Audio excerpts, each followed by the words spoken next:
Hey there everybody, how's it going today? It is a beautiful balmy day out in Saskatchewan, and I wasn't planning on making a video today, but I saw Harley came out with what they are calling basically a new icon model, and I wanted to give my thoughts on it because I quite simply think Harley Davidson thinks we're idiots.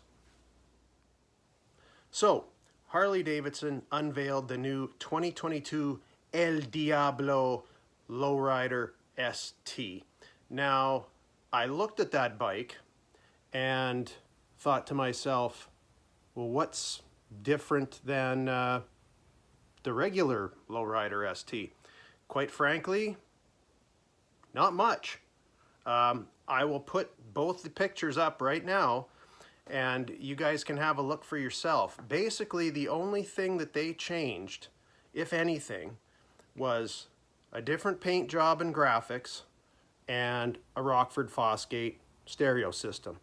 That's it, that's all. There are no other changes on this bike that I can see, at least. I looked through the specs, they look exactly the same. And Harley is trying to pass this off as this is some fantastic new model that they have. No, it's not. It's just a Lowrider ST with a different paint job and a stereo system in it. That's it. There's nothing, to me, there's nothing really all that iconic about it. I don't get it. To me, it's just, it's a flagrant money grab by Harley Davidson. And quite frankly, being a fan of Harleys, and I have a couple Harleys, it disgusts me that they think we're that stupid, that people are going to look at this and say, oh my God, that's a new model, it's an icon model. No, it's not. It's a regular model with different paint and a stereo. That's it. That's all. Now, the second thing I thought when I've heard of this bike and I looked at the bike was, what's the price going to be?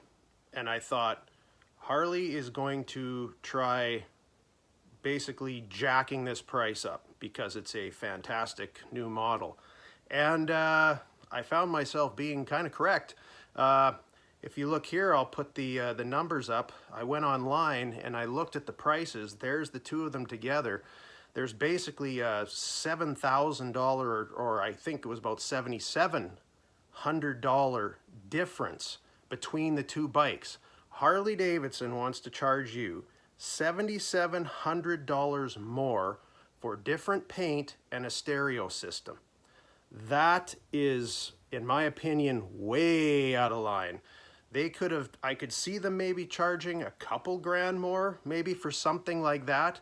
But in my opinion anyway, there's no friggin' way that that bike is worth $7,700 more than the regular Lowrider ST.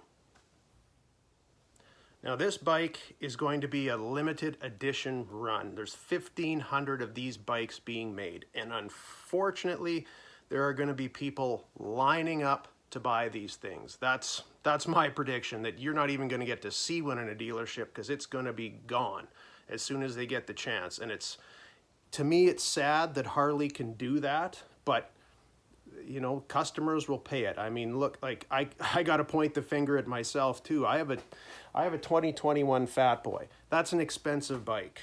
And is it worth the money? Well, that's debatable. But I bought it because it's a Harley and I like the Fat Boys. So I'm as much to blame as anybody else. But I really wish that Harley would not do this to their customers. I think it's a joke. Just a joke. So I'm a fan of Harley, but not right now. So those are just my quick thoughts on, a first glance at this El Diablo motorcycle. I think it's kind of a joke what Harley's doing here, and they're just playing us like we're complete idiots. They kind of did the same thing last year. They basically took a Street Glide and painted it blue and white, put a different seat on it, and said, oh, we can charge you a hell of a lot of money now because it's an icon model and it's a limited edition. No, it's not the same thing. In fact, with this El Diablo motorcycle, I would actually say that the regular Lowrider ST is more like a 1983 FXRT because I don't think they had a stereo system in them to begin with. But I think it's a joke. I think they're passing it off and trying to rip people off. Just my opinion. I'm no expert, and people might come on and say, you're just bitching, shut your mouth, whatever. And that's fine. This is my opinion. This is what I think they're doing, and I think it's a shame. And Harley Davidson, you can do a hell of a lot better.